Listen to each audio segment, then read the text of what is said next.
টি-20 বিশ্বকাপ স্কোয়াডে পরিবর্তন করলো সাউথ আফ্রিকা। তারা টনি ডি জর্জি এবং ডেভন ফারারার বদলে দলে নিয়ে চলে আসলো রিয়ান রিকেলটন এবং ট্রিস্টান স্টাফসকে। রিয়ান রিকেলটন যে কিনা এমআই ক্যাপ্টেনের হয়ে খেলে এবং ব্যাক টু ব্যাক 2টি সেঞ্চুরি করেছে এবং প্রমাণ দিয়ে দিয়েছে যে তিনি বর্তমানে কিন্তু সাউথ আফ্রিকার ওয়ান অফ দ্য গ্রেটেস্ট টি-20 ওপেনিং ব্যাটসম্যান। তাই তাকে দলে নিয়ে চলে আসলো সাউথ আফ্রিকা। তারই সাথে সাথে দলে নিয়ে চলে আসলো ট্রিস্টান স্টাফসকে, কারণ যেহেতু ডেভন ফারেরা চোটের জন্য ছিটকে গিয়েছে, তাই মিডল অর্ডারে বর্তমানে এখন ব্রেভিসের সাথে এবং ডেভিড মিলারের সাথে একজন দরকার যে কিনা নির্ভরযোগ্য এবং এক্সপিরিয়েন্স, সেটা হচ্ছে ট্রিস্টান স্টাফসের থেকে কিন্তু বড় কেউ হতে পারে না। আর এরা দুজন বাদ যাওয়া সত্যি অবাক করেছিল পুরো ক্রিকেট বিশ্বকে।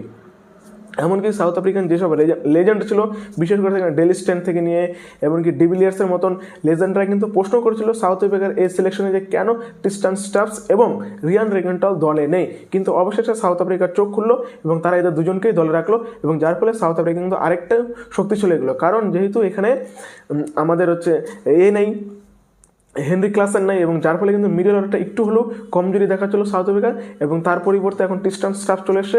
তাই এদের একজন মিডল অর্ডারটা কিন্তু অনেক শক্তিশালী হয়ে গিয়েছে, এবং তারা যে আগের বছর ফাইনালিস্ট খেলেছে, এই বছর যে সাউথ আফ্রিকা সেমিফাইনাল খেলবে এটা কিন্তু ধরা যেতেই পারে, কারণ তাদের টিমটা অনেক সুন্দর হয়েছে এবং শক্তিশালী হয়েছে। এখন দেখা যাক সাউথ আফ্রিকা কত দূর যায় না যায়, কিন্তু তাদের যে এই পরিবর্তন শেষ মুহূর্তে কিন্তু অবশ্যই সাউথ আফ্রিকাকে একটা বড় প্লাস পয়েন্ট দিল এবং টিমটাকে আরেকটু স্ট্রং করতে সাহায্য করলো।